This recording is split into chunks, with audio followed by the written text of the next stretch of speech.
ایک شخص حافظ قرآن، عالم دین اور انتہائی نیک اور پارسا تھا۔ اسی سبب ایک مقتدی نے رمضان المبارک میں ان کو افطار میں اپنے گھر بلایا۔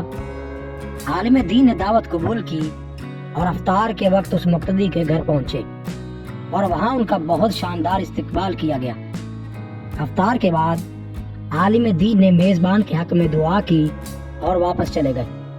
مقتدی کی بیوی نے عالم صاحب کے جانے کے بعد مہمان خانہ کی صفائی ستھرائی کی تو اسے یاد آیا کہ اس نے کچھ رقم مہمان خانے میں رکھی تھی، لیکن بہت تلاش کے باوجود وہ رقم اس عورت کو نہ ملی، اور اس نے اپنے شوہر سے پوچھا کہ کیا آپ نے وہ رقم اٹھائی ہے؟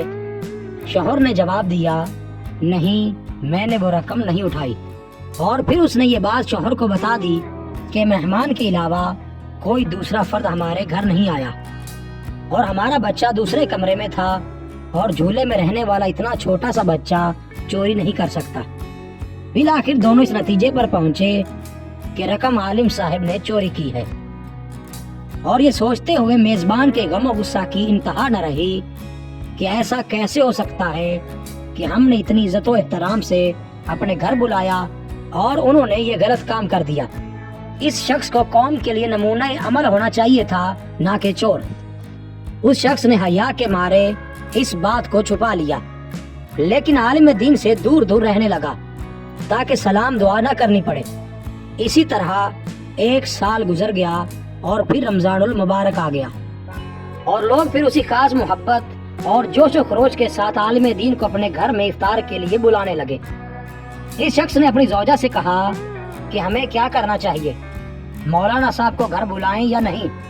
زوجہ نے کہا بلانا چاہیے، کیونکہ ممکن ہے مجبوری کے عالم میں انہوں نے وہ رقم اٹھائی ہو، ہم انہیں معاف کر دیتے ہیں تاکہ اللہ کریم بھی ہمارے گناہ معاف کر دے۔ اور پھر اس شخص نے مولانا صاحب کو اسی عزت و احترام کے ساتھ اپنے گھر افطار پر بلایا، اور جب افطار سے فارغ ہو گئے تو میزبان نے مہمان سے کہا، جناب، آپ متوجہ ہوں گے کہ سال بھر سے آپ کے ساتھ میرا رویہ بدل گیا ہے۔ عالم نے جواب دیا، ہاں، لیکن زیادہ مصروفیت کی وجہ سے میں آپ سے اس کی وجہ معلوم نہ کر سکا۔ میزبان نے کہا، قبلہ، میرا ایک سوال ہے اور مجھے امید ہے آپ اس کا واضح جواب دیں گے۔ پچھلے سال رمضان المبارک میں میری زوجہ نے مہمان خانہ میں کچھ رقم رکھی تھی، اور پھر وہ رقم اٹھانا بھول گئی، اور آپ کے جانے کے بعد ڈھونڈنے کے باوجود وہ رقم نہیں مل سکی۔ کیا رقم آپ نے اٹھائی تھی؟ عالم دین نے کہا، ہاں، میں نے ہی رقم اٹھائی تھی۔ میزبان حیران اور پریشان ہو گیا، اور عالم دین نے اپنی بات جاری رکھتے ہوئے کہا، جب میں مہمان خانہ سے جانے لگا تو میں نے دیکھا کہ کاؤنٹر پر پیسے رکھے ہوئے ہیں۔ چونکہ تیز ہوا چل رہی تھی اور نوٹ ہوا سے ادھر ادھر اڑ رہے تھے، لہذا میں نے وہ نوٹ جمع کیے، اور میں وہ رقم فرش کے نیچے یا کہیں اور نہیں رکھ سکا کہ کہیں ایسا نہ ہو آپ وہ رقم ڈھونڈ نہ سکو اور پریشان ہو جاؤ۔